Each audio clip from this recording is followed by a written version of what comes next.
Chú mang đến rồi đấy. Vâng, thế thì nhờ cháu phụ trụ. Vâng. Có cần tháo hết các dây này không chú? Không, tháo mấy dây này. Tháo ở đấy thôi ạ. Không có phi 6 đâu, tờ phi 8 rồi. Vâng. Càng to nó càng khỏe đấy. Vâng.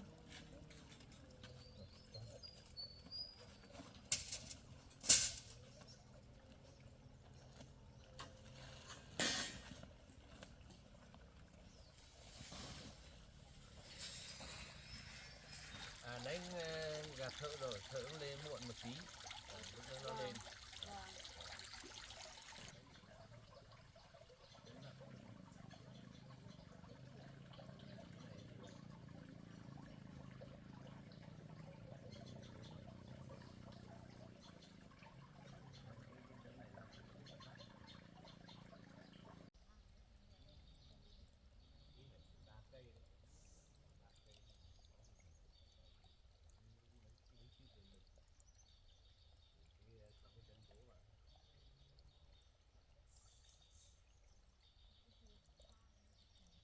Thôi chú có ý ngô chú đi chở ngô đấy nhé. Xong là có việc gì thì cứ gọi chú nhé. Vâng, vâng. Thế cứ bó đúng rồi.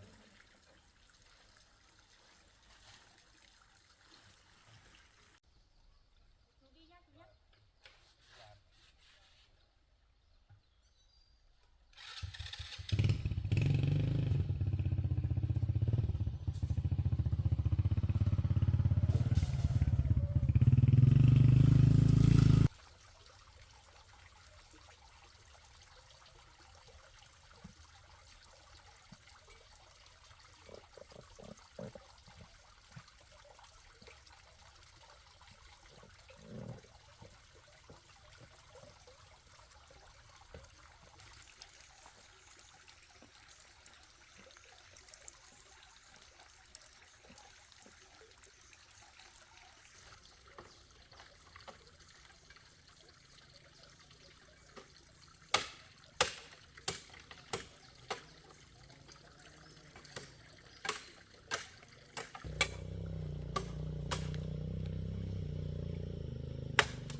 Chú lên rồi à chú?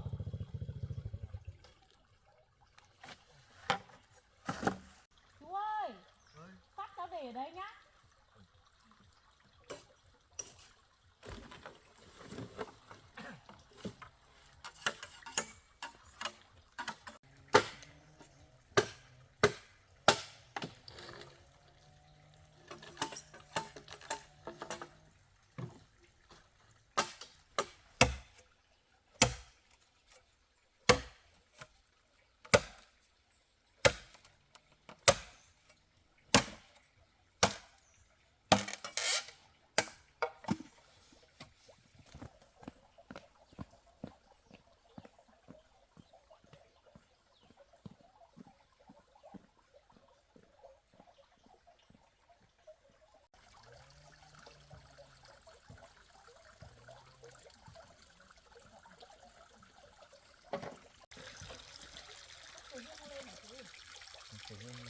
Bận việc hết.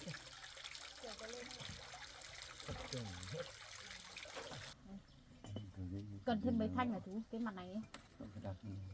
Vâng. Một thanh thôi. 2, 3, 4 thanh xong rồi. Vâng. Nay mai lên trên này mới đặt cái loại này. Vâng. Mới chỉ lên tầng thẳng trên này đã đặt nó rồi. Đấy. Đây là cửa. Được chưa? Đây vâng, chú cứ để đây cho nó có tính trụ lực. Không, cái này là phải đổ một miếng chứ. Vâng, đúng rồi, chỉ là cháu chú Cả bên kia đổ một miếng, ngày mai lại đổ một miếng bên kia, xong lại đổ một miếng tiếp trên này nữa. Cái này có đúng 6 mét thôi. Không, cái này là quan trọng là đảm mỗi cái đường này. Bên lại một cái này là chú dùng sắt phanh hả? còn không ấy, cái này là dùng sắt phanh, hoặc là phanh là mình để cái phanh to này ở đây khoảng cạnh. Này ở bên kia mỗi đây một phanh, từ đây sang cái tường ngắn này, cái tường kia nhé, xong rồi từ tường kia sang bên kia một phanh nữa. Thì là nhé, ngày mai mà lên cái bếp này nhá, rồi thì mình vẫn phải lên cái tầm này, mình vẫn phải xây thẳng lên rồi. Thẳng lên đến đây nó nằm một cái khung ở trong này nữa.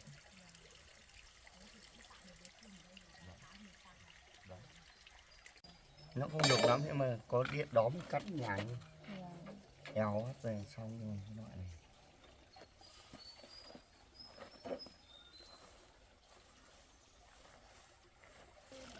Có tưởng là hôm nay có hai đứa lên đây, còn thì hai đứa lên đây chơi chuyện nữa. Ông nào không biết cắt là một phát là không ăn đâu.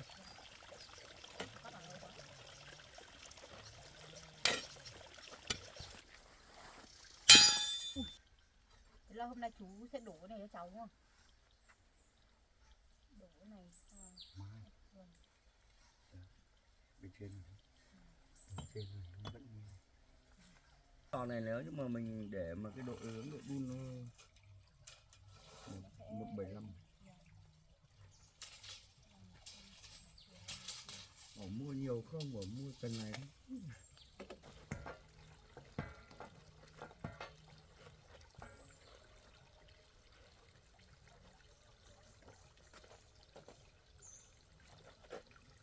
Chạy nhá.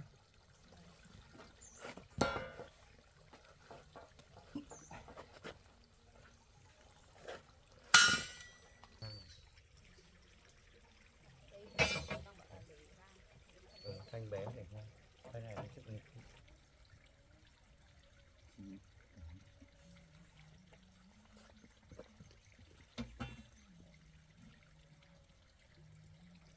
Đến tầm hết bàn thái. Má bên kia thì không cần nhưng mà nguyên cái dẻo đấy mới dẻo này. Vâng, nhưng mà cháu đang bảo dẻo bên này là phải cao hẳn lên trên ấy. Ừ.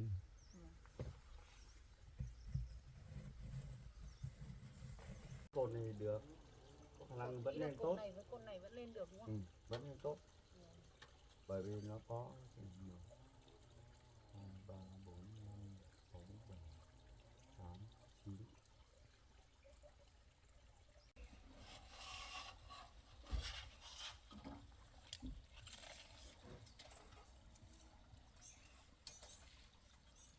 Ở tầm đấy thì nó hơi thoáng thế nào chú ạ, nó thấp hơn như vậy, hơi bí, nhưng mà được như chú đang đo như vậy nó vừa tầm. 4 mét 7, 4 mét 10, 4 mét 10. Nhưng mà nó có cái độ hơi rông nhẹ được cho nó nước nó đỡ, lúc mưa xuống nó đỡ có nước nó đỡ ấy lên cho mình được chú ạ. Cháu đứng rồi cho lưng. Đây đúng không? Đây có cái gì? 135 đến chỗ này mà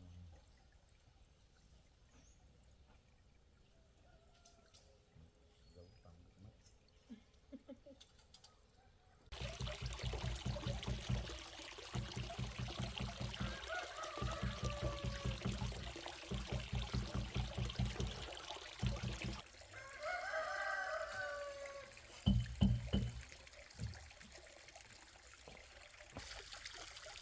Cắt đấy để đặt lên trên chỗ không chuyển không? Đây, cháu bắt chim đây. Bắt được mà.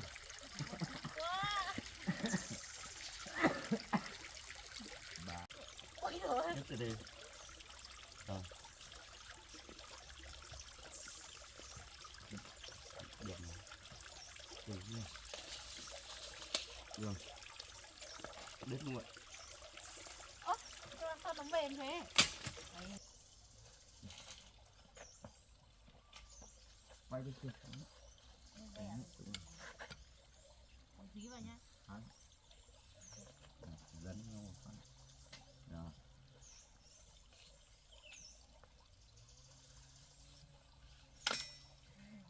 Không cần gì.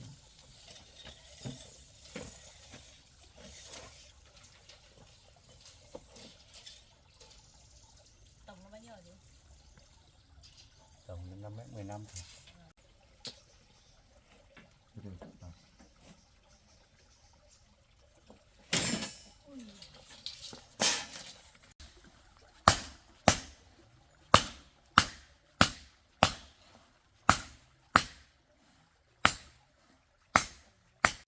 Ông ấy làm cho chú xong là một thời gian ông đi theo bọn nhà văn hóa kia này bắt bọn nó xây không cần dây thôi.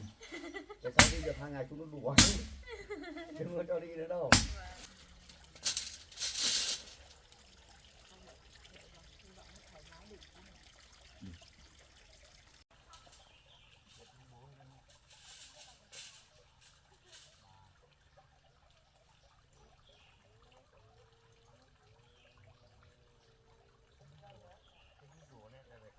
quấy ở đây qua ăn được Khoai của chú trên này đắng lắm.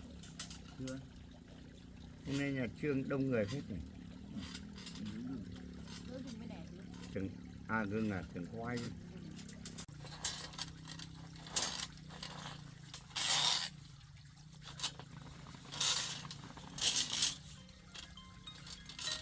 Vàng.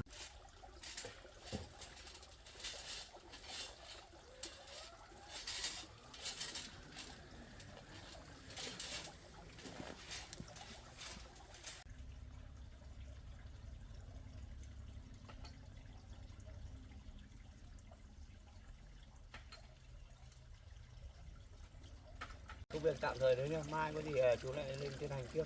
Dạ vâng. Thế chú về đi nhá.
Chú ơi!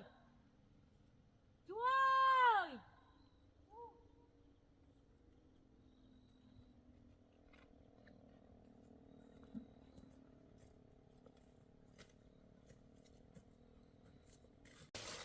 Con chờ không để luôn à? Vâng. không còn bao nhiêu đâu chú nhỉ? Còn một tí ở trên này thôi.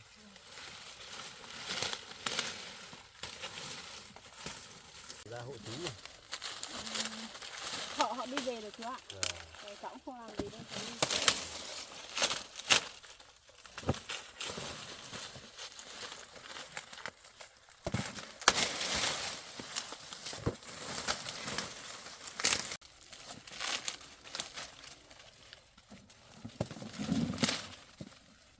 Đây cháu lấy cái móc này.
Dây chưa?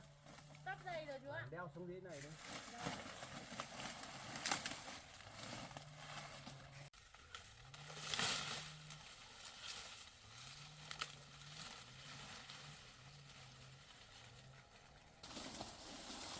Đủ các bác mới rồi, Vâng. bác đây ạ.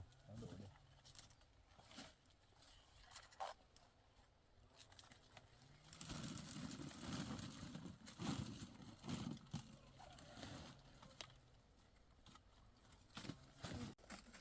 Nãy cháu mang cái chai nước này của chú đấy cái này đấy. Vâng. Đấy, chú và Queen.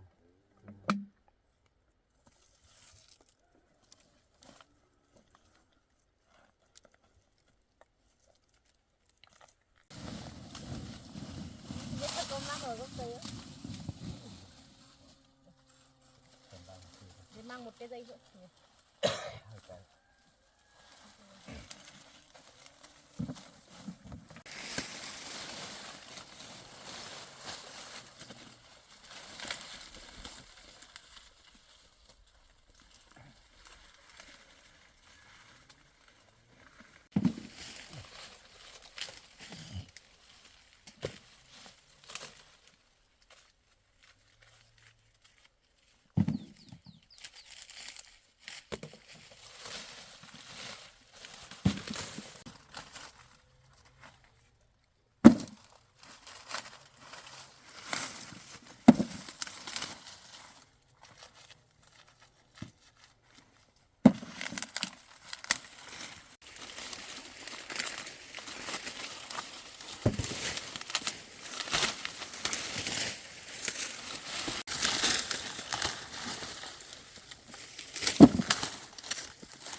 Chuối này cũng là của chú à chú? À, chỗ này của chú hết mà. Chưa trồng lên tận trên này cơ, nhưng mà bây giờ họ không mua đấy, không phát cỏ. Vâng.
đổ ở đây chú đeo đi. Vâng.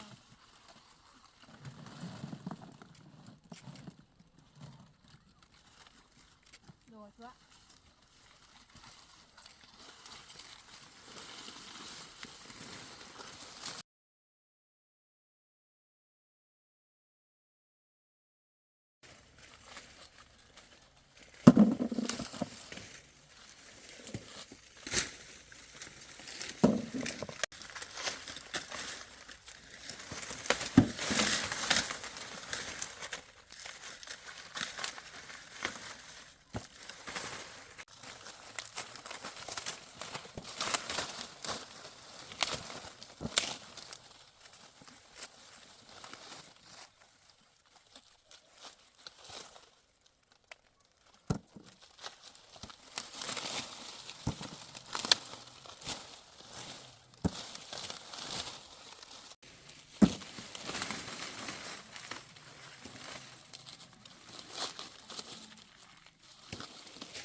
Mấy cái chỗ gần bờ này chuột ăn ác quá nhiều.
tao có lấy thuốc rồi thôi.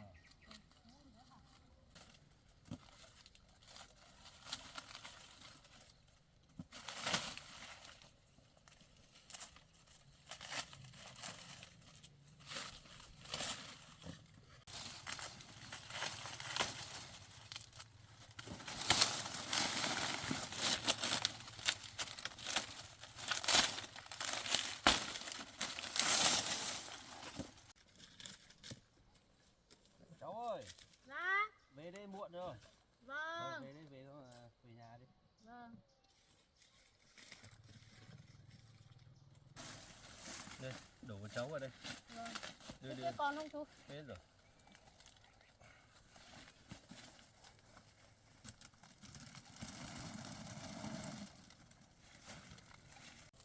Thôi cháu đeo cái gùi này xuống trước đi để chú lang cái này cháu về sau, chú về sau nhé. Vâng vâng.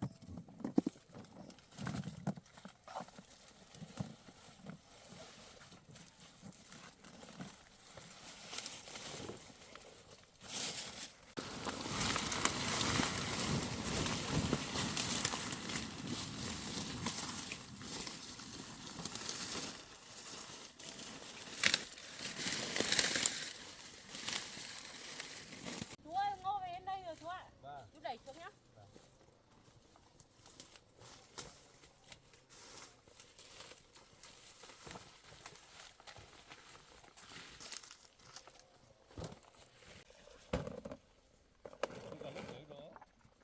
Ừ. Con đẩy bác.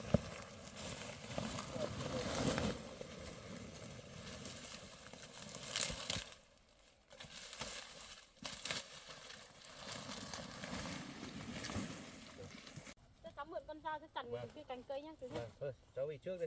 Vâng, cháu chặt cái cành này.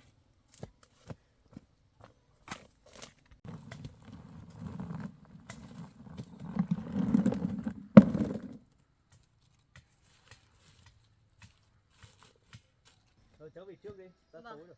Vâng. Thế tí chú về sau nhá. Vâng.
Củ này to lắm này.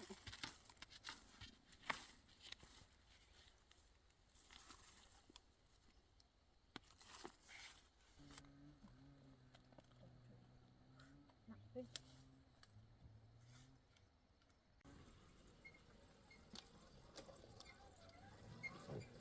Thằng khoai à cháu? Vâng. Chú về trước nhá. Vâng.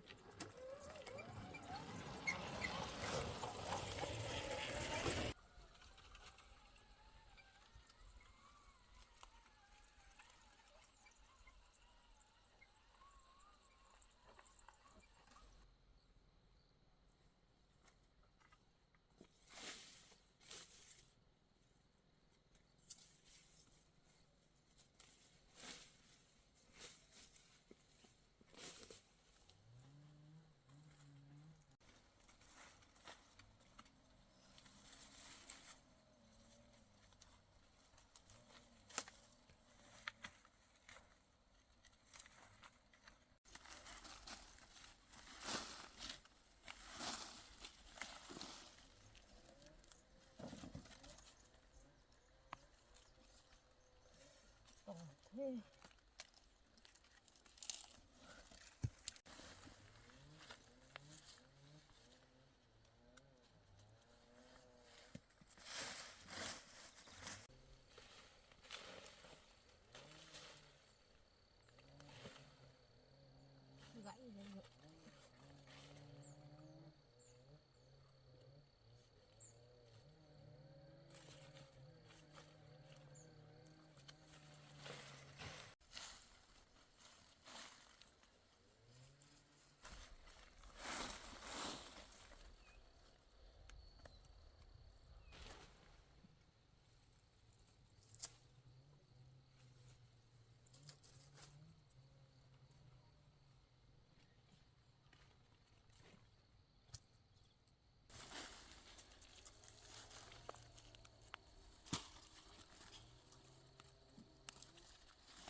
cần phải đào luôn.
Hạt của hoa trung phi hướng lên